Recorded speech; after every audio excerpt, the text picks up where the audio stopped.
it is Mel here, back for another fun art lesson. In today's lesson, we're going to get creative with either watercolors or markers based on whatever you have available. The lesson is attached and it's called Watercolor Fun, but of course you can do it with whatever you have available.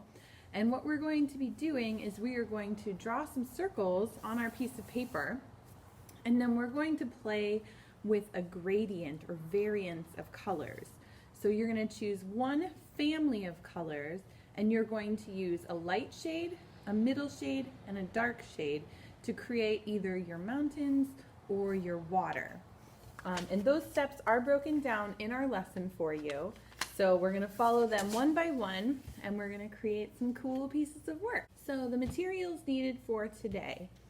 If you're going to be doing watercolor painting, you can use a simple watercolor palette. You can also use the watercolors that we made in week 1 if you have those available. If you're going to be using markers, you're going to just want to pick 3 shades of either blue or green or red or whatever color you want your mountains or your water to be. Also handy is we're going to need to be drawing some circles. So I like to use a template sometimes to draw my circle to keep it really consistent. So I have like some cardboard circles here. I have a big one if you want to draw a big circle. You can also use something as simple as just like a roll of tape, or you can use a cup and just flip it over and trace around it. Plates work great. Just find something that is a circular shape that you can lay down on your piece of paper and trace around the edge. If you're also painting, you need some brushes and a cup of water and some paper towels handy in case you make a mess, because that happens sometimes. I think that is all. And then of course, some paper. You need paper to paint on as well, or to draw on. And you can use printer paper, you can use a thicker watercolor paper, whatever you have handy. So for this lesson, like I said earlier, we're going to do values of color. So if you're using the watercolor, what we're going to do is we're going to start with the lightest color and work to the darkest color. And by how we're going to do that is the more water you add to your paint, the lighter your color is going to be. So for the lightest shade, when we start, we're going to want to add a lot of water to that color to make it really, really light. And then we're slowly going to add less and less and less water and get more of the pigment on our brush. And for the markers, since we can't really add water to these, I just want you to find 3 colors that are a light, a middle, and a dark. And you can use those to create your variance, your variation in color. So what we're going to do for step 1 is we're going to draw our circle first. So I'm going to use this small circle here. I'm going to lay it down on my piece of paper, and then I'm going to trace it. And I'm just going to use one of these handy markers that I have. So I'm going to take my blue one, I'm going to start at the top and rest my marker on the piece of paper up against the edge of my stencil, and I'm going to just follow all the way around the edge. And then pick up your marker if you need to move around your arm. And then voila, we have a circle. I'm going to lift this up so you guys can see. There we go. We've got our circle. And here's a closer example of tracing your circle. Start at the top, follow the edge all the way around, move your arm out of the way or switch hands, and then complete your circle to the top. There we go. We've got our circle. So this is going to be the shape that we're going to work inside of.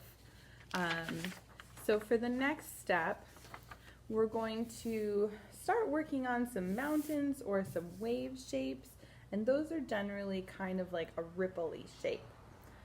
So if you want to use an outline, you can use a marker, and you can draw your ripple shape first if you want to, or you can just wing it with your paint. I'm going to go ahead and draw it just so we have an example of what we're going to do. So I'm going to take my dark blue marker and I'm going to go ahead, I think I'm going to do some mountains today. So I'm going to draw one, I'm going to draw a smaller mountain, and then I think on the outside I'm just going to do one kind of big one. And that is going to be my first layer. And here's a closer example. So start on the left side, swoop up for your first mountain, and then zag back down. And then depending on how many mountains you want, you can go up and down a couple times until you reach the other edge. And so what we're going to do is I'm going to work with the watercolor first, and I think I'm going to show an example of both. So I'm going to draw a separate circle on the other side, and I'm going to color it in so we can see both. But I'm going to start with the watercolor here, and I'm going to water it down a lot. I'm going to put a whole bunch of water in here.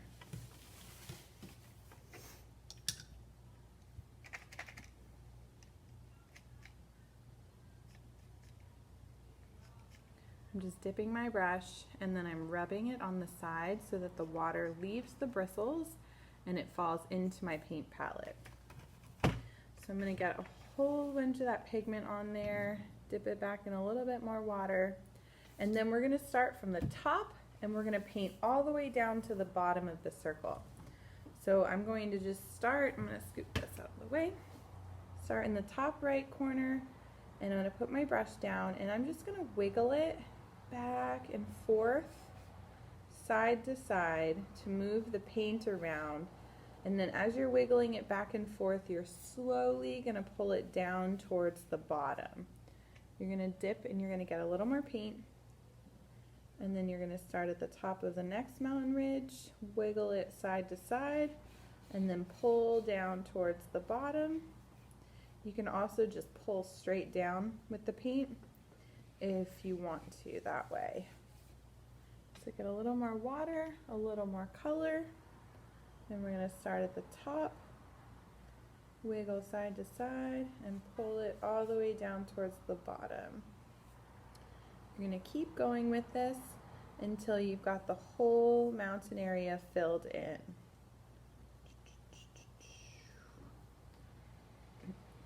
Sometimes sound effects help. So I'm just going to wiggle and pull. Here's a closer look for how to apply your paint. So for paint application technique, so you're going to put your brush down and slide your brush back and forth. But you're also going to pull down slowly. You can add more water to your brush and then start at the top again. And just keep sliding back and forth and pulling the brush down towards the bottom of the page slowly. If your paint is pooling up in a thick pool like this, you can start to brush straight down.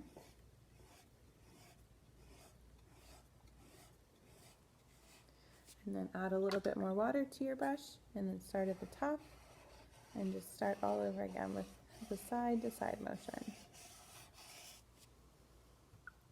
It's okay if your brush strokes and your lines remain in the paint when it dries. That's actually going to give your paint a really cool texture. If you don't like that, you can just start to kind of pull it down a little bit or just brush back and forth to try to smooth it out. But in reality, the lines are actually going to make the paint look really interesting. So if you want to add a little bit more brush texture to your base layer, you can go back in with a little bit more of a light layer of paint, still very watered down, and just drag your brush back and forth and kind of recoat this base layer. You don't want to change your tone too much, but you can just wiggle your brush around back and forth to add some more texture.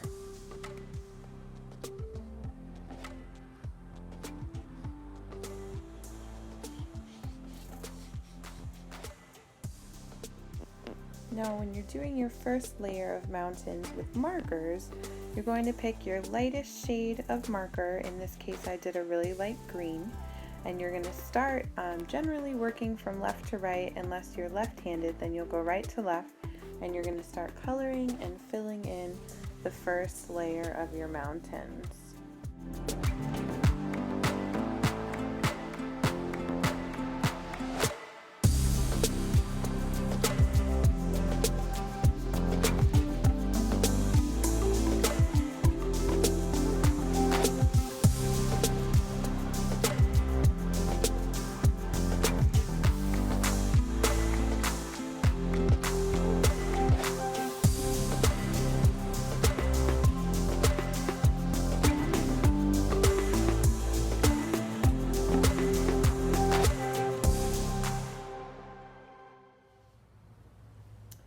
Okay, so now that our watercolor first layer is dry, we're going to go ahead and use a darker shade of blue to paint in our second row of mountains. So I'm going to go ahead and draw in the guidelines again, so that way we kind of know where we want the color to go. So we're going to start just about an inch, half an inch or so, maybe, or an inch, depending on how big your circle is, below the first mountain. And we can go ahead and we can go down with it, do a hill that goes up, and just kind of try to make a slightly different mountain pattern than your first one. So I'm going to do another, just 3 swoops. You can do that for your marker drawing as well. Draw in your second row of mountains. And now we're going to take our brush and we're going to put it in our watercolor. And we want to get a whole bunch of paint on here. So since we already have one layer of color in place, when we add this second layer, it's going to automatically make the shade of this a little bit darker. Sorry guys, there's some loud cars outside today. So we're going to go ahead and we're going to just start painting from the top of our mountain line. And you can use the same technique that you used last time, where you lay the paint down and then you're going to kind of wiggle your brush from side to side, right to left, and while you're pulling it right and left, you're also pulling it down at the same time. So get a little bit more paint on your brush, go up to the top of your next mountain, lay the paint down, then you're going to wiggle your brush side to side and pull it down at the same time, working towards the bottom of your circle. I got a little bit more paint. Apply it to the third mountain top. Keep wiggling your brush side to side and pulling it down towards the bottom.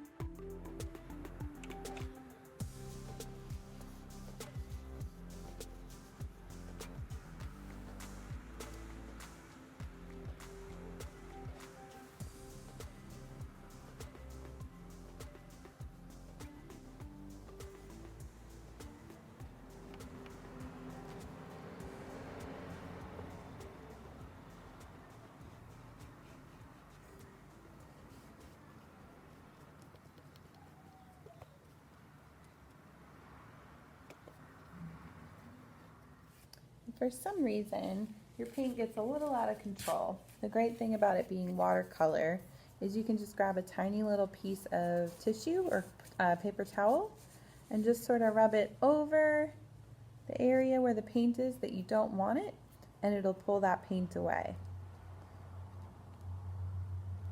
You can also use this technique to add some texture to your mountains if you'd like to.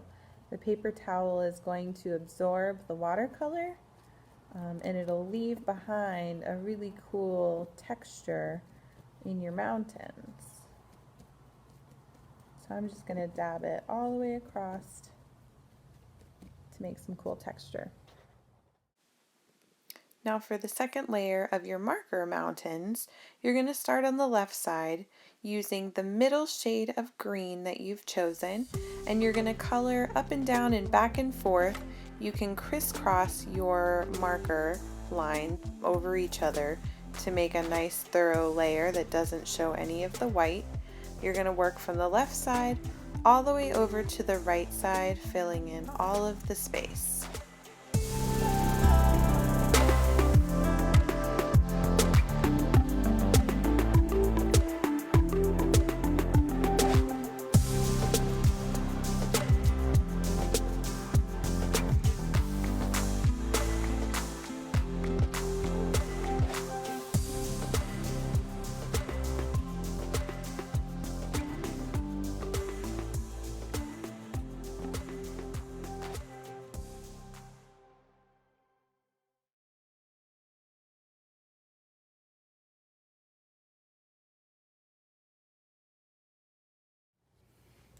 Okay guys, so now our last layer of mountains or waves are going to be our darkest color we've used yet.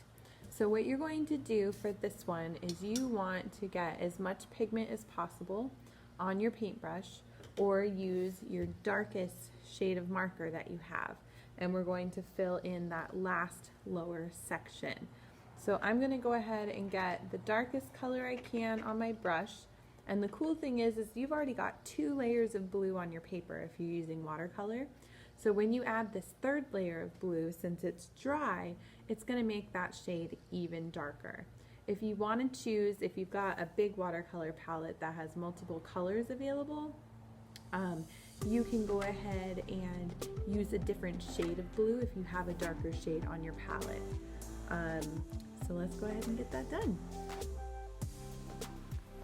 So once you have your dark shade of blue on your brush, you're going to start from the left side and work your way along the top of the mountain line, moving your brush back and forth and pulling the paint down towards the bottom of the circle, just like we've done in the previous 2 layers.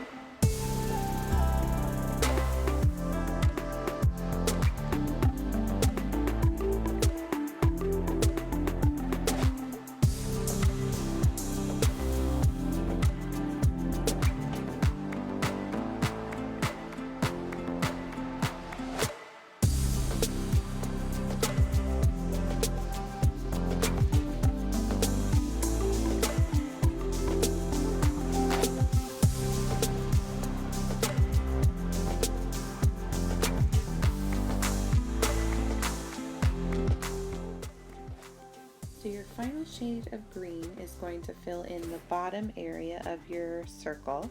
You're going to start from the left side, working all the way to the right, overlapping your lines and trying to get full coverage so that there's no white remaining.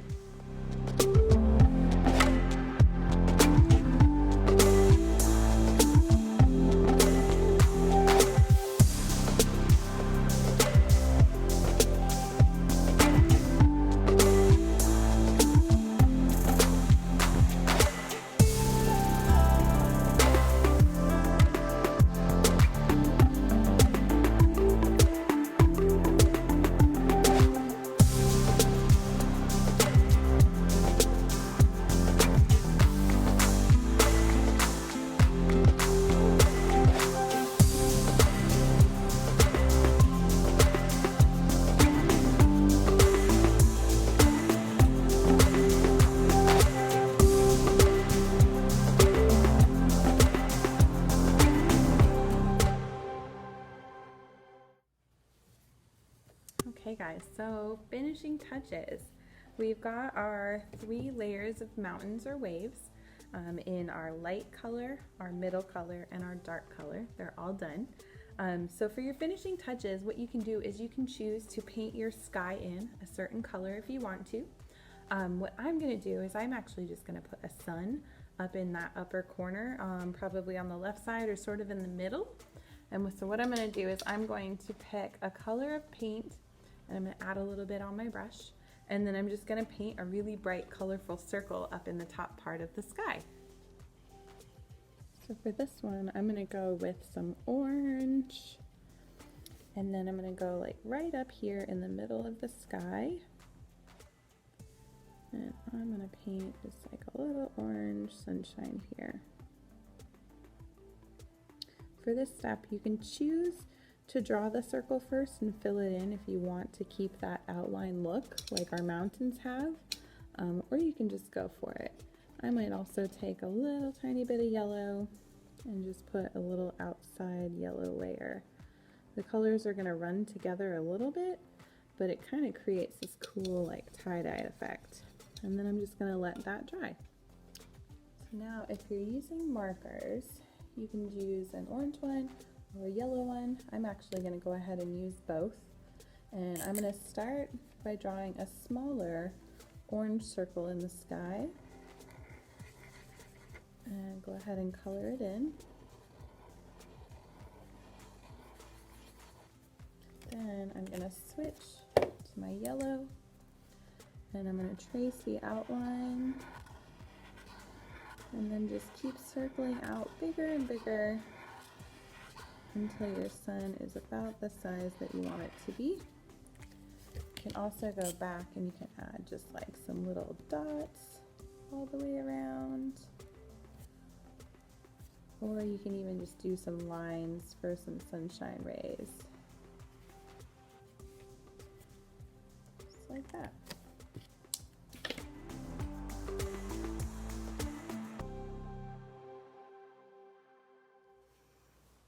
Okay, my friends, I hope you had fun painting with me today, or coloring with your markers.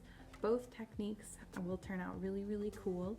It's just going to take some practice and selecting the right colors to get your variation or your gradient of color. The way that we're working today, it's called monochromatic because we're using all of the same color.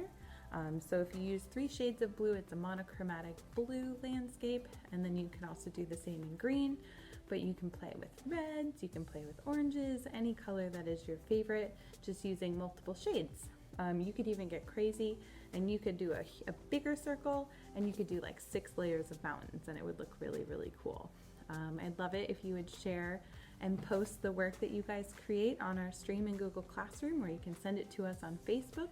I hope you're having fun creating at home and can't wait to see you soon.